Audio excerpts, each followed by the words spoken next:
anything that you see in terms of slides that I share this morning on my screen, I will go ahead and send to everyone who is in attendance this morning. So anything you see, you'll get a copy of. And if you're joining by phone and audio only, and you're just listening to me and you can't see the screen, again, just know that you'll get a copy of the slides. I do have everyone's email who's signed up.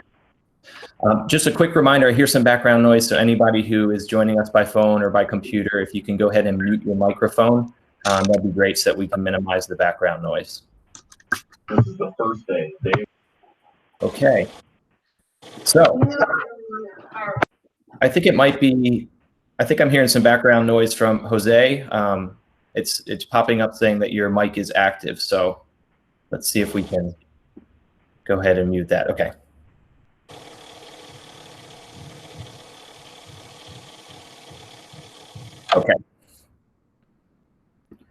Okay, we're going to go ahead and jump right in then. This is what I hope to cover in the time that we have together today. I understand we're already 8 minutes in. We'll spend about 5 minutes to go ahead and talk about understanding the larger context that we're having this conversation in, just to make sure that we're clear about that and acknowledging that and not ignoring it. And then we'll spend about 15 minutes talking about communication in particular, especially as it relates to doing it remotely. And then we'll spend about 20 minutes talking about managing conflict remotely. And we'll use the remaining 10 minutes or whatever is left at the end of the session to go ahead and just do a quick recap and to answer any questions that folks have. This is a working agenda, of course. This can be flexible depending on how things go, what kinds of questions people might have, and of course, just generally how much I may be able to cover in the time that we have together this morning. So understanding the larger context, I think it's pretty clear at this point, and those of you who watched my YouTube video, heard about this as well, that we're all living right now and working and learning and teaching in pretty uncertain times where there's been a high degree of disruption to our everyday lives and how we go about them. And there's a lot of fear and anxiety that's associated with that. That I think we're all working through right now. We're all working through in different ways, given our own unique situations. And I think we just have to keep that in mind as we talk about the topics today, and keep in mind how they affect the topics that we'll be talking about today. And of course, we've gone through a pretty sudden change here as a university as a result of the COVID-19 situation. And we've made a decision for at least the time being to work remotely. And of course, that could be extended in some way depending on how things move forward. I don't know, but we certainly know that there will be no in-person classes for the remainder of the semester. And so we've had to make a lot of adjustments and a lot of changes to the way we go about operating in a pretty sudden and a pretty unexpected type of way. And so I throw these two models out there for changes that aren't necessarily change in the middle of kind of crisis like we're facing right now, but I think they still apply.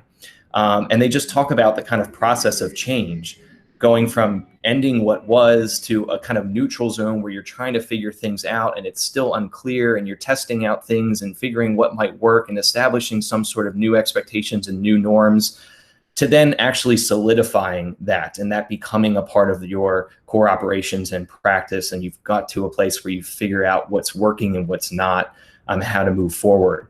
There's another model that talks about it in a similar way of unfreezing and then going through the actual change process itself and then refreezing. So I say all this because I recognize that right now we're kind of in that neutral zone or that change phase where we're trying to figure things out. We're trying to figure out what works. We're trying to adjust to this new way of doing, and we maybe haven't solidified it yet or perfected it yet. And there will be a lot of challenges that come related to us being in that space right now. I think we also have to acknowledge and recognize that we have some serious systemic and structural limitations right now. And I just want to be pretty blunt about that. I mean, the way that we operate on a regular basis is not necessarily set up for so much remote and distant operations. It's just not part of what we typically do. And so we're figuring out like where the real gaps are and where the real challenges are with moving towards a system and a structure that operates in that way. And we may not have the kind of systems in place or the structure or the processes in place yet or at all to be able to manage that in a full-fledged way like we're trying. And I just say that because I think we need to keep that in mind as we talk about how it impacts our communication and how it actually fuels some of the conflicts that we might see. And just to put it in larger context and recognize that we do have those challenges and those limitations, and we're all experiencing them in different ways, which leads me to the last point. We're all dealing with this in individual ways that are different. Like I said earlier, depending on our unique situation. We all have individual limitations and challenges in terms of how we're able to operate remotely. It could be technology based. It could just be physical proximity. It could just be the actual setting that we're in. I mentioned earlier, I'm in a 1-bedroom apartment with my partner and a puppy. And so we're having to get really creative about who takes calls when and where we take them and how we coordinate that, especially because the other amenities in our apartment where we could otherwise go in a kind of a common workspace are closed right now, as I'm sure is the situation for others. So we have individual limitations that we're facing. We also have, just calling them environmental limitations and challenges that most of us who don't work remotely maybe don't have the setup already to be able to do that in the most effective way. And so as we make this shift and as we're kind of forced in that direction, we have to be mindful that those things will exist and it'll take some time to kind of work through them. So again, this is just for the sake of putting everything into a larger context as we move forward and talk more specifically about communication and as we talk more specifically about conflict management. As you're probably already imagining, a lot of the things that I'm mentioning on this slide are the kinds of things that might fuel conflict during a time like this. So let's shift into talking more specifically about remote communication considerations. So there's a lot of information circulating around the internet right now about people. If you go into LinkedIn or just do Google searches, there's a lot of kind of informal articles where people are talking about, okay, how do we adjust to this new remote way of working and operating? And what can we learn from people who have been doing that for a long time on a regular basis and operating their teams or teaching or learning in a distant and remote kind of way? So these are some things that I think across the board, regardless of whether we're a student, a faculty member, or a staff member, or a member of the administration, whatever that may apply to the situation that we're facing and how we go about our communication moving forward. And some of these things, if you watch the YouTube video, you heard me mentioned, and we'll take a little bit of a deeper dive into them now. So, oh, someone's saying that they can't see the slides. Let's see. Okay. If others are in the same situation where you're unable to see the slides right now on my share screen, then please chime in on the chat and let me know, and I'll try to address that as soon as possible. Or else it might be something on participants' end. It looks like some other people can see them just fine. Okay, so I'm gonna move forward for the sake of time, but if it continues to be the case that people can't see it, please let me know. So I think the first thing that we can think about in terms of remote communication is how we prioritize communication and how we increase communication. And this is pretty straightforward, but we can think about how it applies in a number of different ways. So where we might go about our everyday operations, again, whether we're working, teaching, or learning, where we're placing an emphasis on how we communicate, I think there is a need for an even greater emphasis on how we communicate now. The frequency in which we communicate, the ways in which we communicate, the attention that we place on communication, thinking about communicating even when there's not an update of some sort to give, but just to check in with people, to see how people are doing, to see how things are going, to see if there's things that people need, to give information, to promote transparency, to promote the flow of information, to create feedback loops so that we can check in about the kinds of things that are working well and the kinds of things that are not. But I think we all think about, in our own way, how can we prioritize our communication? How can we think about it daily, make it a priority, and think about ways in which we can increase it? And I think it's okay to be fearful of like bombarding or over communicating, and people will let you know about that. And you should be ready and willing to accept that feedback and willing to adjust and dial back if necessary. But I think the greater risk is under communicating and creating greater degrees of uncertainty for people. I think also as we move forward with these changes, we have to think about how we reset or clarify our processes and our expectations for communication. So this will be different depending on what office you're in, department, classroom, but really being clear with each other. And this isn't just from a leadership standpoint or a management standpoint or a teaching standpoint. Everybody has a role in kind of resetting their expectations for how we operate, recognizing the need for that and why that's important, and just being clear about what are the processes that we're going to use, what are the tools that we're going to use, what are the expectations that we have with one another. Frequency of communication, how we communicate, the kinds of things that we share, why we're sharing information, how to go about it. And I think we can also think about how we utilize different options that are available to us. And by this, I mean the tools and the modes of communication.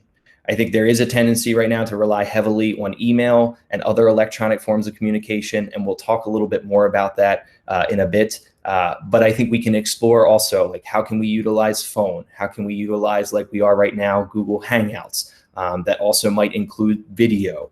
How can we use collaborative platforms like the Google programs with Google Docs and sharing information sharing mechanisms? Or if you're, of course, teaching, how you can take advantage of the features in D2L, which I am by no means an expert in, but I know there are some really creative and important kind of options and tools that exist in that platform. And so how can you take advantage of them to create an increase in communication, to prioritize communication? Yeah, I was listening to a webinar the other day where they were talking about using something like a Google Hangout just on an ongoing basis to have a group of people, a team or an office or even a classroom, just have a space for people to be able to check in informally, to share updates, to check in to see how things are doing, to talk about concerns. And it's just a rolling way of communication. It's almost like the water cooler replacement in a way. So how can we use these tools and these options to stay connected with each other, to keep the flow of information happening on a regular basis?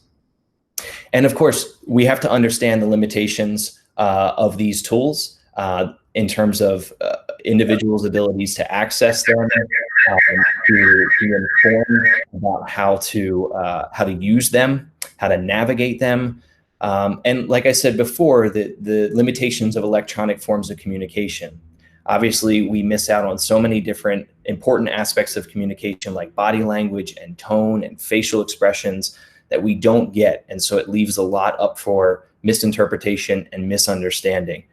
So just being mindful of that, not over-relying on one form of communication, really exploring the different options that are available to you so that your messages can be heard and understood in the way that you intend. Also, and that you can also create a kind of connection with people that might be better achieved outside of the kind of online platform. Also, there are benefits of these, many of which I've also mentioned, but there can be benefit in kind of being disconnected in a way, being able to write down thoughts more frequently, being able to lay out information in a more organized way, being able to save time by using an update through email or something as opposed to holding a meeting. Again, I'm not saying that we should use these things to replace ways of otherwise connecting, but there may be benefits in using these electronic forms or written forms of communication as opposed to others. There can also, it feels funny to say, but there can also be a benefit in not having some of those social cues, especially if you're in tense or difficult or conflict situations where we're constantly reading the body language, the tone, the facial expressions of others, and we're interpreting it and we're engaging accordingly and we're making assumptions. If we remove all of that and just kind of have the written words, of course, yes, it's left up to interpretation, but it also can help us in a way in kind of being disconnected and not overwhelmed by our interpretation of some of those other things. This other point I've mentioned a couple of times now, but it's just important and worth reiterating. It's just appreciating the individual differences that we have. And one thing that I haven't quite mentioned specifically yet is especially in style, our individual styles. We all have our different ways, personalities, our different styles in communication, but we also have different electronic forms of communication. Some people might be short, which can be perceived as or used as a way to be efficient and effective, but it can be perceived as being terse or offensive or blunt or abrupt. So we just have to figure out, we're going to be learning a lot about each other in terms of our different forms of communication and the styles that we have with them. And we should be patient with ourselves and with one another as we kind of explore that and learn more about each other with that. And I mentioned earlier when I talked about prioritizing increasing communications, just really paying attention to how we use feedback at this point in time as we move forward and we figure out what's working well, what's not. Are we getting the clarity that or support resources that we need, or are we not, that we're giving feedback around that? It can be on an operational, a procedural level, a resource level, a structural level, but it also could be, hey, this is the way that these emails are coming across to me, or this is how I'm interpreting things in this kind of chat form that we're using. And I want to check in and make sure I'm not reading into that too much, or at least let you know that that's how it's coming across, because I might not be the only one. So really being willing to have those kinds of feedback conversations with each other as well. And as we talk more about conflict, we'll go through some specifics about how to maybe do that. So those are some general things that, again, regardless of our role or our position, I think we can take into consideration. But then we can think more specifically, like in the moment when we're communicating remotely, how we can be more aware of ourselves and our own tendencies and our own habits and why we have them, as well as socially aware of others, like I mentioned, and their styles and their habits and their tendencies, and how we interpret and how we make meaning of them, and how we may or may not be accurate in those conclusions that we draw. How we can be intentional in the way that we communicate. How we can have purpose in the way that we communicate that then helps us decide the best mode of communication, the best way to craft our message, and what we want to have understood on the other end. How we can be present, thinking about like right now and in forms like this, like, are you really present? Are you distracted by other things? And that might be okay. Maybe you just have this on the background while you're doing other things, but maybe you also really want to be focused and you really want to absorb what is being discussed here. And so how can you truly be present in the way that you're listening, and even just present in the way that you're communicating and thinking about what's going on in the moment and how to adjust it and how to communicate effectively? How we can be clear in our messages, how we can be concise during these times, how we can be consistent in the way that we give information and share information, and even consistent in the way that we utilize our different styles and approaches and preferences. How we can be courteous. That sounds pretty straightforward, but just thinking about, how if we're in certain settings, how we can, minimize the distractions, minimize the background noise by muting our microphones, being present if we're video chatting with someone, demonstrating that in certain ways, showing that we care, that we're respecting their time, respecting that space that you've created to be able to talk and discuss. Being curious in the sense of constantly asking yourself, why might I be reacting to something in this way? Why might I be interpreting something in this way? Why am I making assumptions about this message or this communication in a particular way? But also curious about, am I understanding things correctly? Am I getting that right? Did I make sense of this message and receive this information in the way that it was intended? If I don't feel like I have the clarity that I need, how can I ask questions to achieve that? How can we be, I mentioned consistent, but also flexible, and understand that different people are going to have different preferences and different needs, and how can we be flexible and adjust ourselves accordingly in the way that we communicate? And it's not about sacrificing, giving up your own needs and preferences. It really is about kind of reaching some sort of compromise and making the adjustments and the accommodations so that you can have a healthy working relationship, or have a healthy teacher-faculty relationship or peer relationship moving forward. Some of those little sacrifices and accommodations go a long way for building trust with one another. How can we be open to feedback, open to new ideas, new perspectives, new ways of thinking, open to new strategies, new approaches to the way that we communicate? How can we be reflective and think about, what are we learning from how we're communicating? What are we learning from the way in which we're operating? Is it working in the way that we intended? If not, why? How are we contributing to challenges or to problems that might be coming up? And all of these things, I think, can apply to these three common ways of communicating. So we can think about how we can be all of these things or consider all of these things in our use of email or other electronic forms of communication, or when we're chatting by phone in a one-on-one kind of way, or when we're using video in a one-on-one kind of way, or when we're on something more like this, or not quite like this, but some sort of teleconference, some sort of video conference where we have our team, our group, our class, whatever it might be, a collection of people together. Are we being present? Are we being intentional? Are we being aware of how we're reacting to things and how that's transferring into our own behaviors? Are we aware of how things are impacting others? Are we being consistent?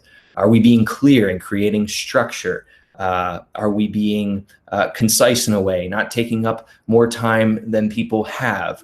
Are we being flexible? All of these kinds of things. I don't want to get into the nitty gritty. I think I might end up doing another session at some point that talks specifically about email and some of the challenges and of course benefits associated with that. But I think if we can keep these things on the left-hand side of the screen in mind as we're using email and other forms or modes of communication during this remote time, I think we set ourselves up to be in a better position. So I'm already seeing some feedback about the interest in doing a session more specifically about email. So I will certainly note that. It's something I did in my previous role at the National Institutes of Health, and I'd be happy to offer it here too. So we can see today's session is kind of a more overview and general things to consider, and then the email session could dive into some more specifics. But if we have time at the end, when we save room for questions and stuff, if people have specific questions about the use of email, then we can certainly go through them as well. But for now, I want to move on to just a few other things, which would include the managing of conflict. So I think it's important to first consider that there's nothing crazy, nothing different, nothing totally unique and original about remote conflict management. Yes, there are absolutely some specific things that we need to consider as we are not kind of in person, face to face with one another, as we're losing some of those aspects of communication and social cues like we mentioned earlier. But that doesn't mean that some of the basic principles of conflict management and conflict resolution kind of go out the window and there's a whole nother set of considerations to look at. So just remembering that some of the basic principles still apply, and those are some of the things that I will continue to talk about as we move forward. I think we can first think about conflict can be really an opportunity in these times. You heard me, if you listened to the video, talk about this a bit, but as we're moving through change and as we're moving through a time of uncertainty and unknown, and people are feeling anxious about that, and we're exploring new ways of connecting and operating and working together and learning and teaching, there are going to be bumps in the road. There are going to be challenges. There are going to be hurdles. And the conflicts that we experience, it could be as simple as a disagreement, or it could be something like a full-fledged conflict where there are kind of relational issues involved, can all be opportunities for us to see where some of the challenges are, see where some of the gaps are, see where some of the problems are in the expectations that we have established or the new processes or structures that we've developed. And so if we can just come into conflict situations with that kind of orientation, with that lens of this might be an opportunity, let's figure out what's happening, let's figure out why it's happening, let's figure out the impact of it, and let's figure out how we move forward, it's going to set you up, it's going to position you in a much better way to engage more effectively.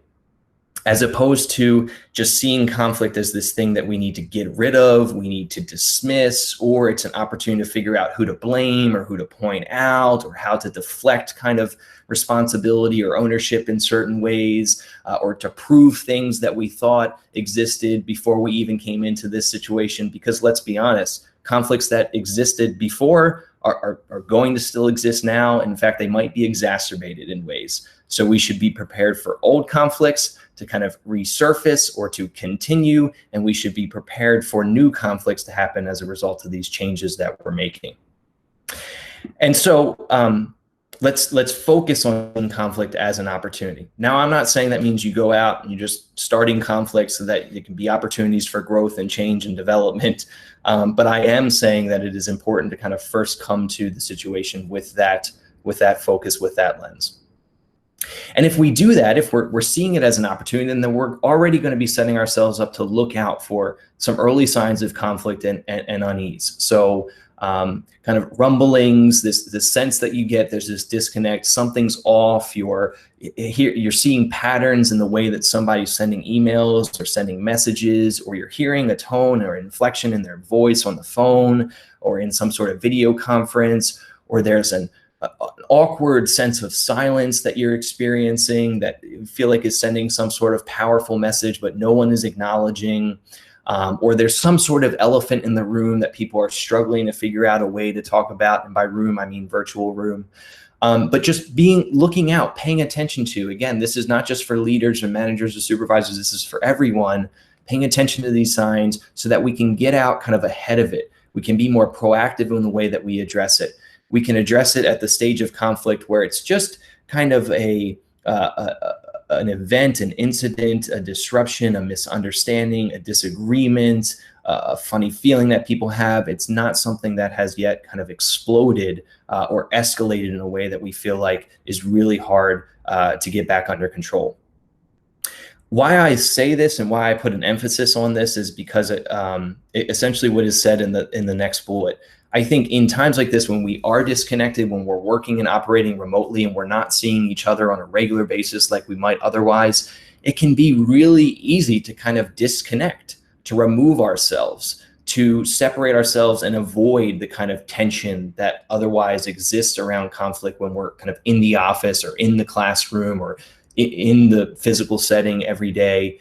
And that's actually nice. That's a benefit to kind of disconnect ourselves from it in that way. But we can also fall into this trap of just kind of ignoring it and avoiding it and pretending like it's just going to go away, or we talk to or vent with the folks that we're stuck with at home about it, but we never actually really engage with it with the person on the other end. So I think we can really think about avoiding those temptations and resist that temptation to just disconnect. I don't want to give the impression that there are never times where we should avoid conflict.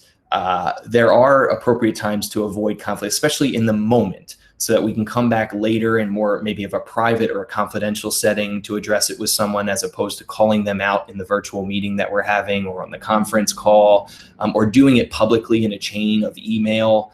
So there are absolutely times where we could disconnect, avoid in the moment, kind of think about it, take a step back, consider a new perspective, get some advice, get some help, reflect a bit, and come back to it. That's different from just kind of avoiding it altogether and pretending like it doesn't exist or it's just going to go away. Or when we get back to, things as normal and face-to-face, that all of a sudden it won't be there and it'll be fine. So we can move towards, if we come to a place where we're seeing it as an opportunity, we're looking out for those early signs, we're willing to kind of lean in and engage with it, we can identify what are some of the core problems, what are some of the sources of the conflict. And I'm going to save, because there's a lot more information on the next slide about that, so that's all I'm going to say about that for now. But once we've been able to identify what some core problems and source of the conflict are, we can work on promoting direct communication and problem solving with one another.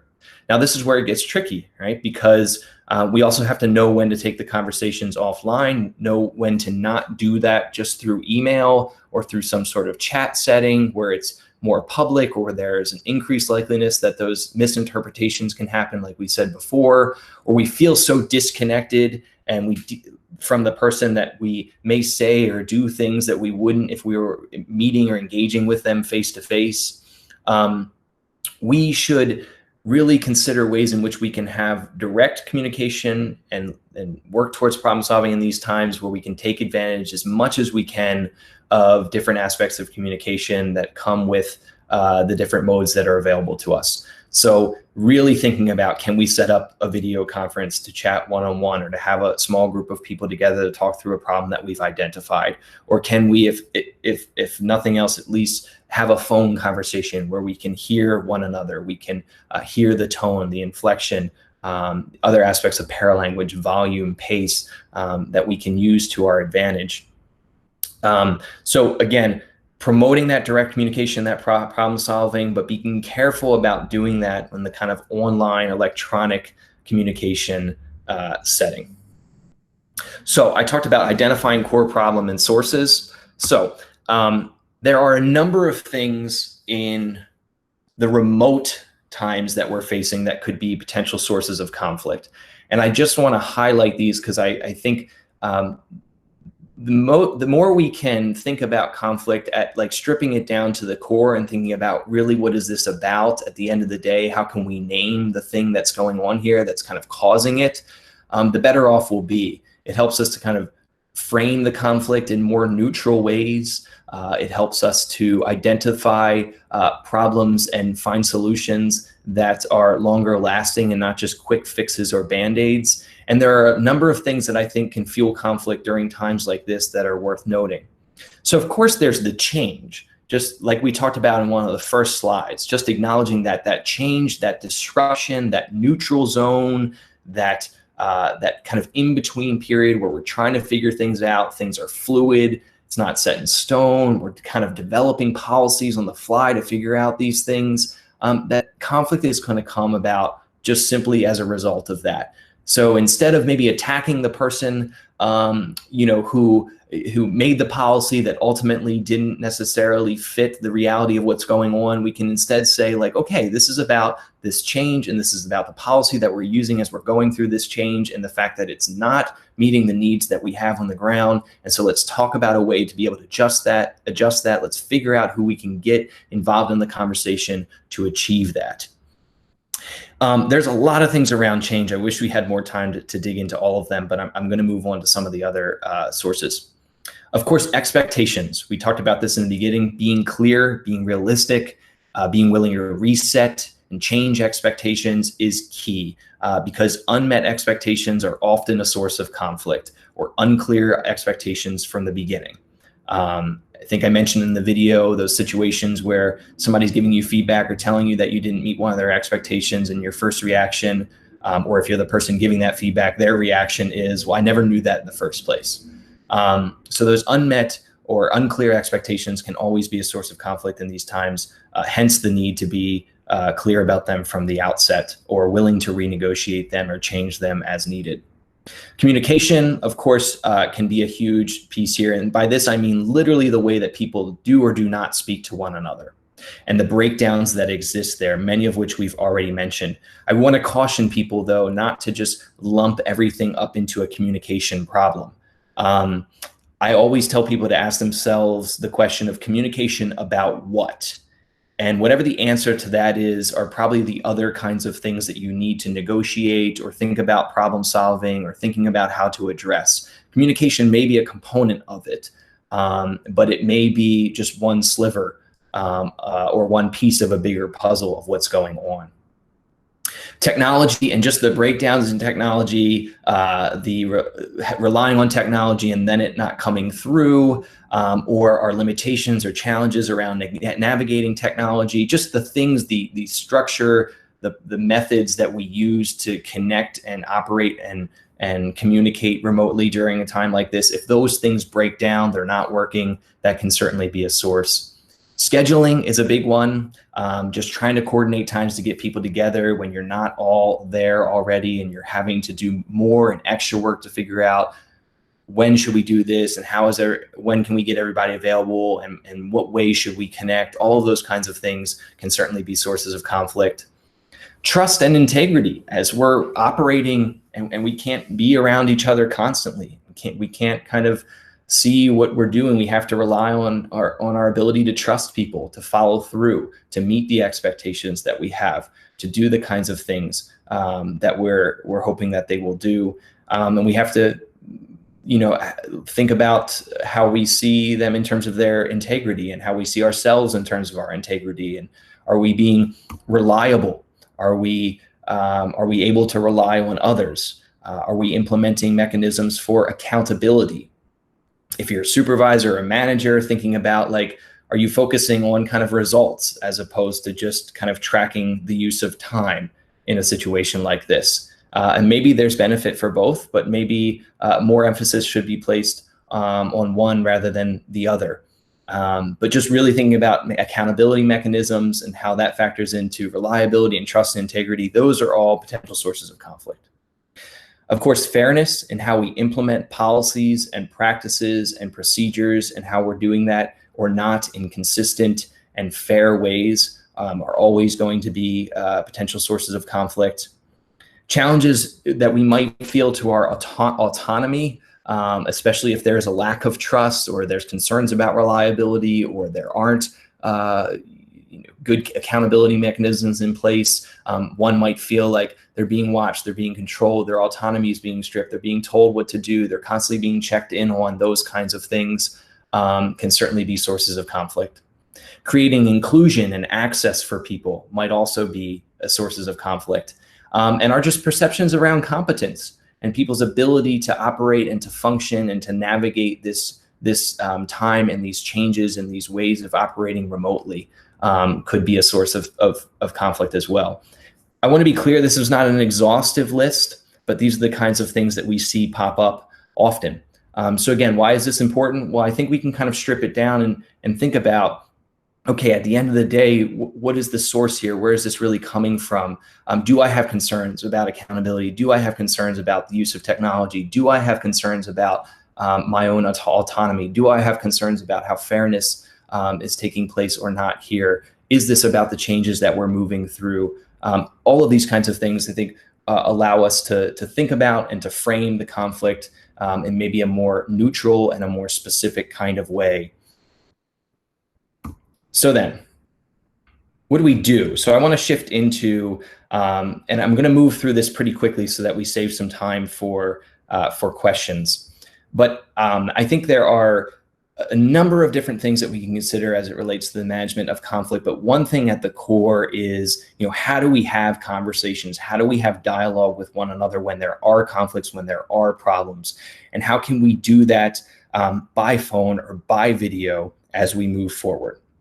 And so these next couple of slides are going to take us through kind of a process that we can consider when we're thinking about how to actually engage with one another around the conflicts that we might experience moving forward.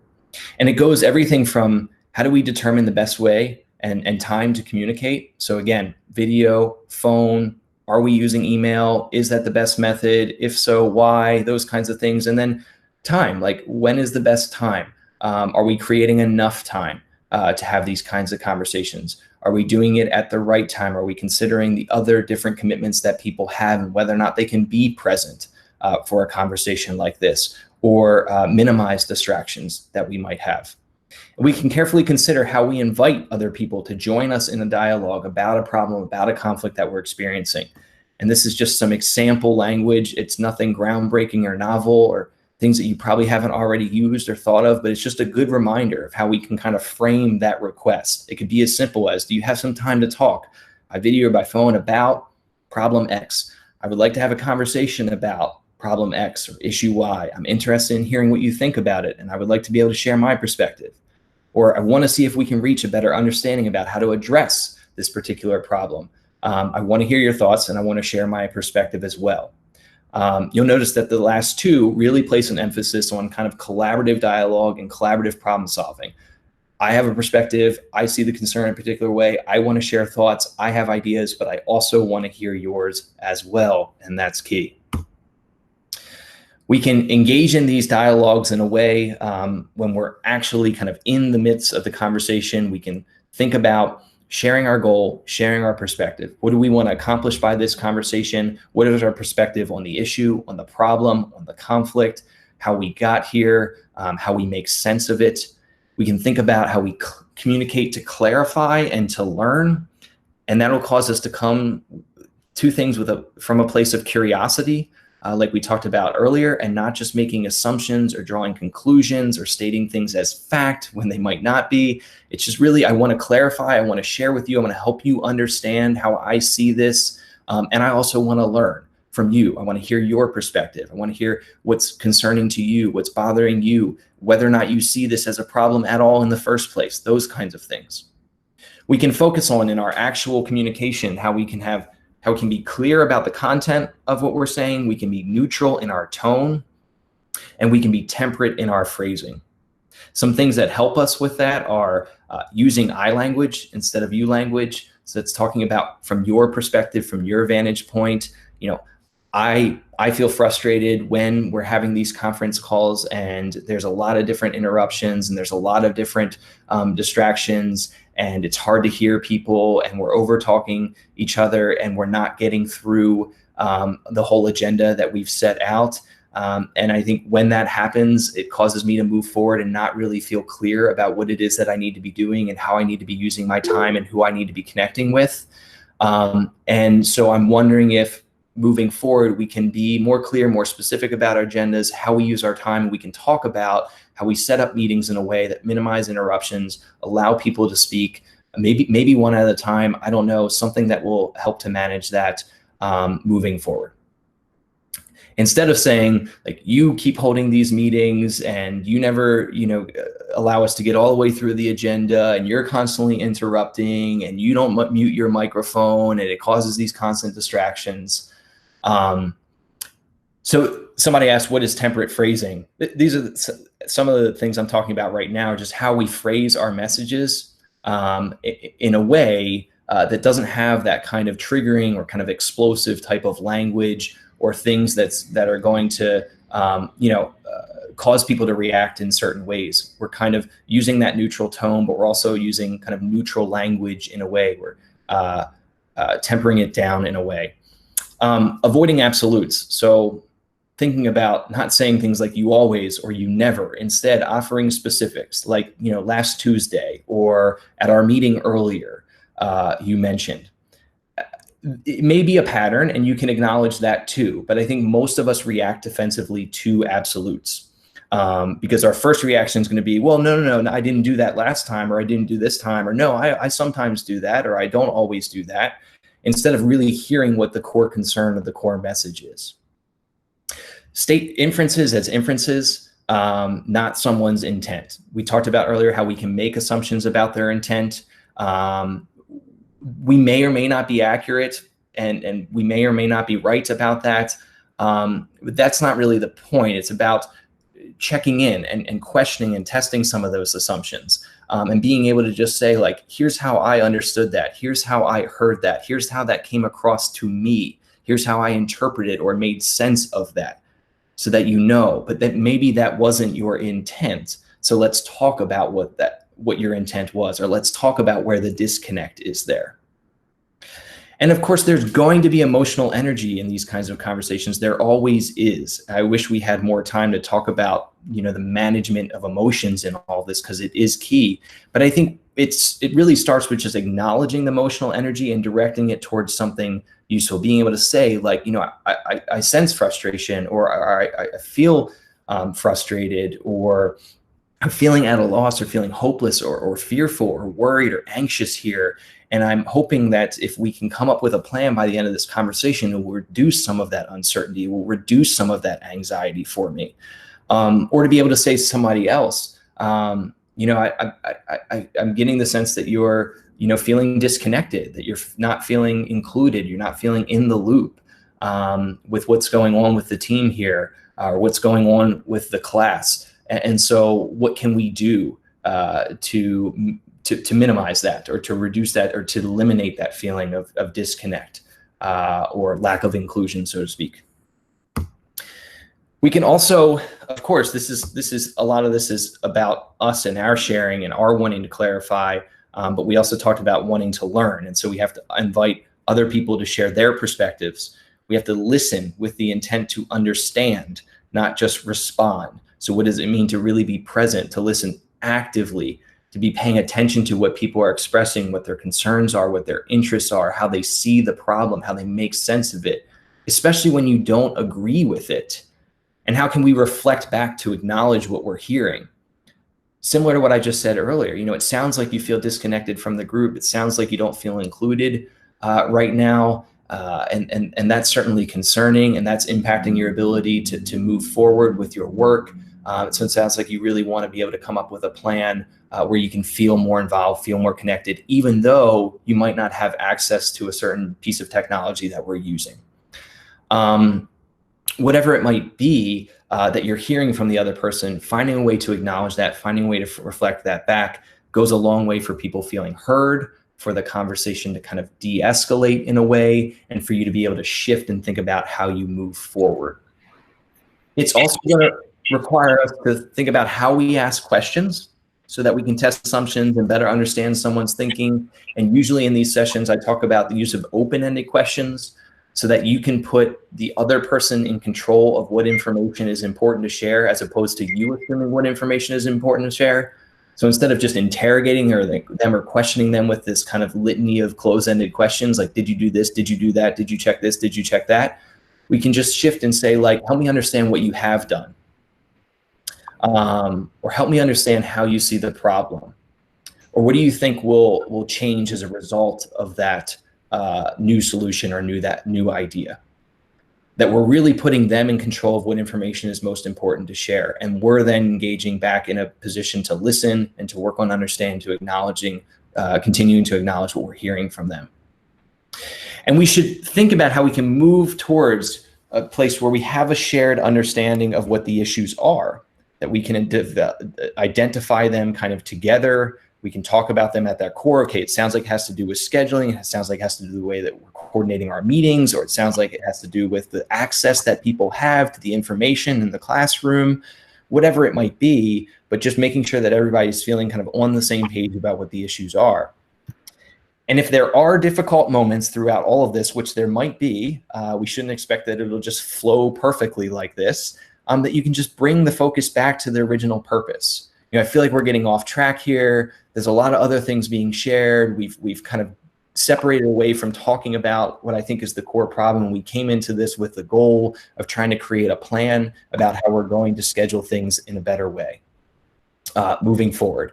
And so I'm wondering if we can kind of shift back to that part of the conversation. And it's not to dismiss the other things that people are mentioning. Perhaps we have to have another conversation about them, but maybe we can redirect our focus at this point with the remaining time that we have. These kinds of ways of just bringing the focus back, connecting back to what the original goal or purpose was, but not doing it in a dismissive way.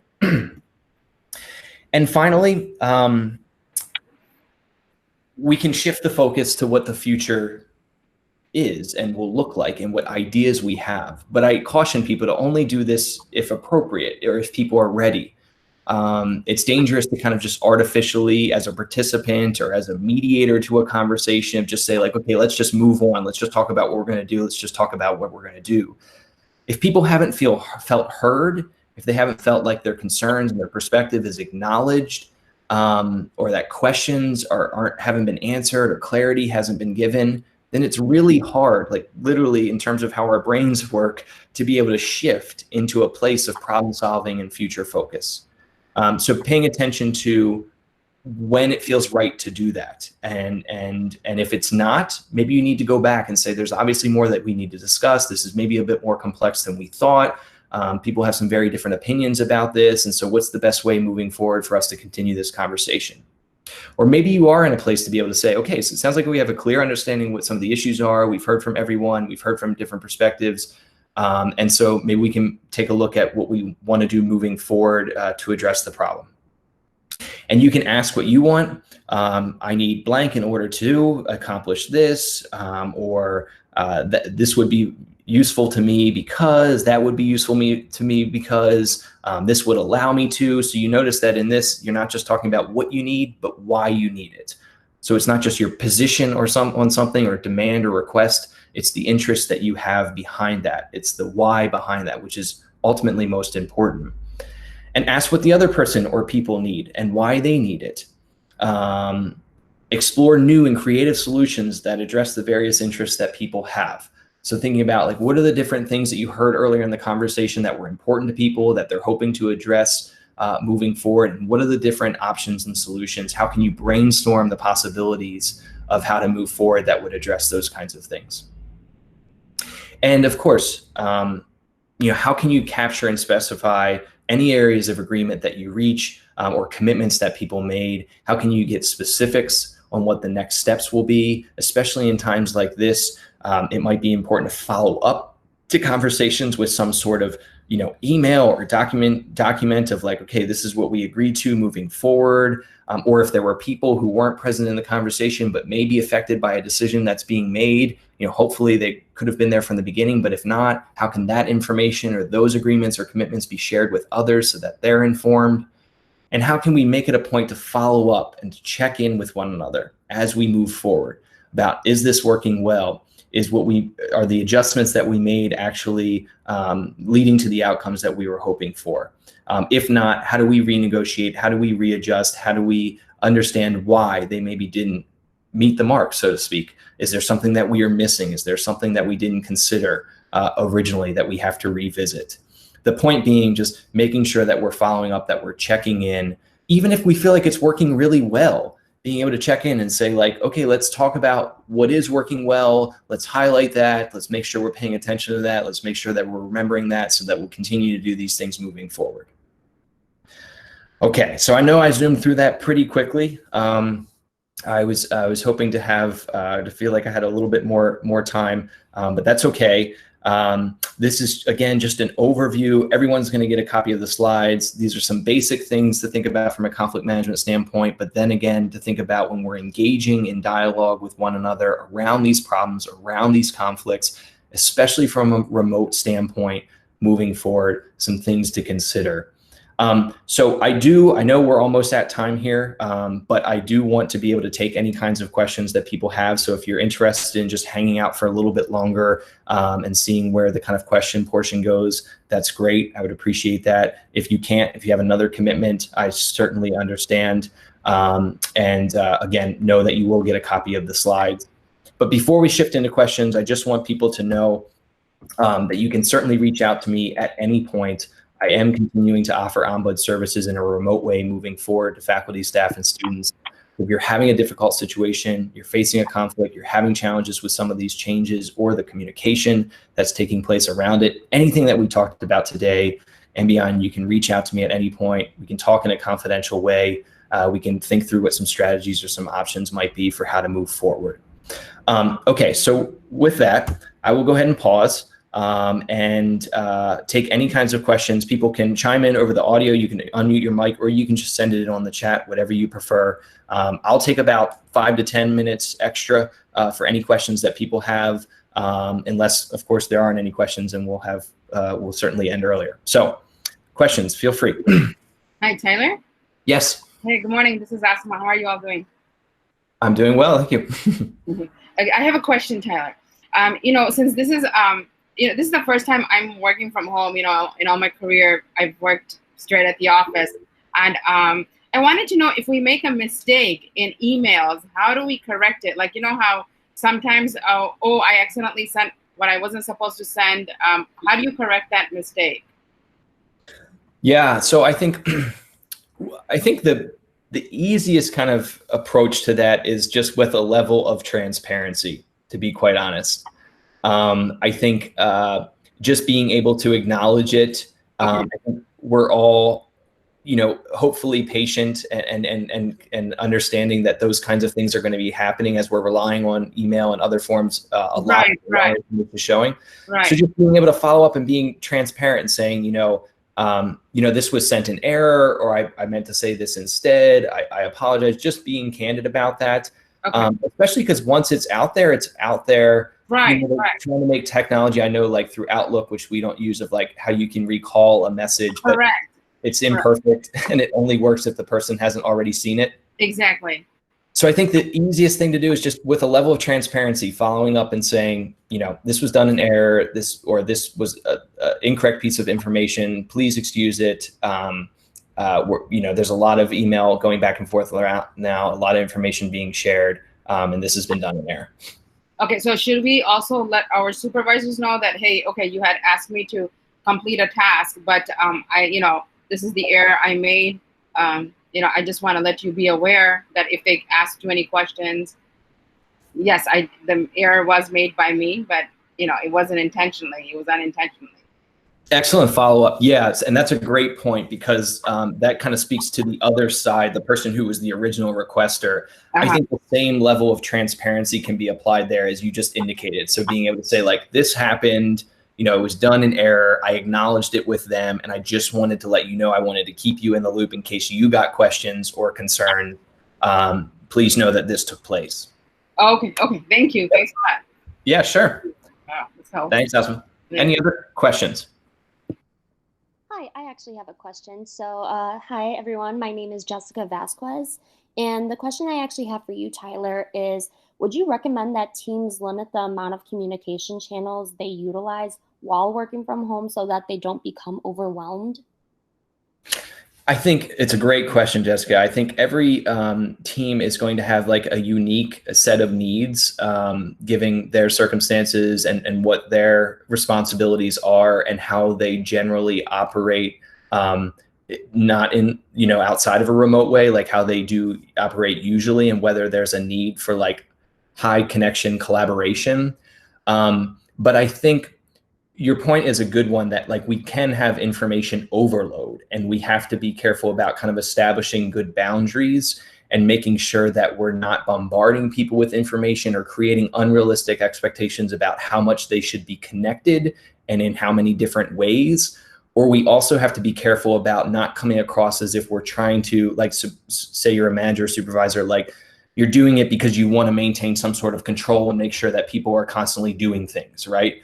That it's not truly about connecting and collaborating and creating mechanisms for that, that there's an alternative motive. People will feel that. They will sense that, and they will have issues around that. And we can't always guarantee that they're going to share that with us, unfortunately. So I don't want to get off too much on that, but back to your original question. So I think we have to check in with one another. And this is where the feedback loop is really important, because we might originally create multiple challenges and we might have very good reasons for that. But we can constantly check in with one another and say, like, is this working well? Does this feel like too much? Is this hard to keep track of? Does it feel like information overload? And if so, how can we dial it back in a way that feels manageable and reasonable for people, but still maintain the ability to stay connected and have a good flow of information? It's about kind of striking that balance. So again, every team is going to be unique, but I think that is definitely a concern to pay attention to and to look out for, and to early on try to address it if people are getting that sense. All right, perfect. Thank you so much, Tyler. Yeah, no problem. Other questions?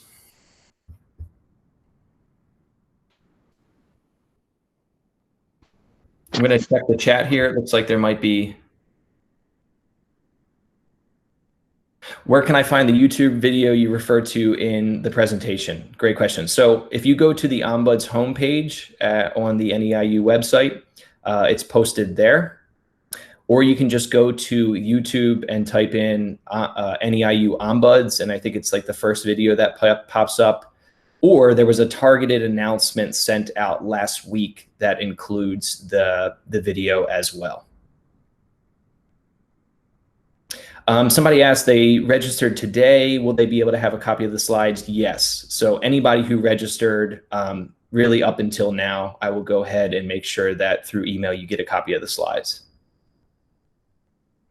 Let's see, some other questions.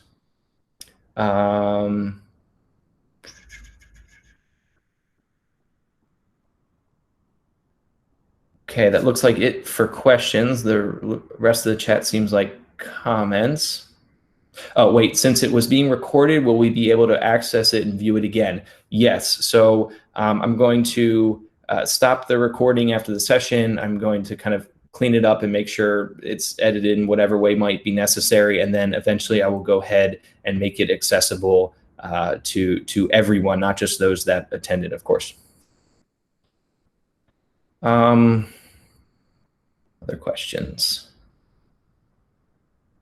Okay, I think that's it from the chat. Is there anyone over the audio that wants to ask any final question?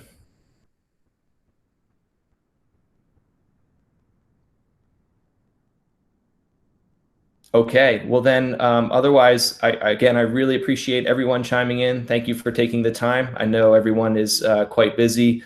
I wish you all the best moving forward. Stay safe, stay healthy. Feel free to reach out to me at any point if you have questions or want to talk through an individual situation.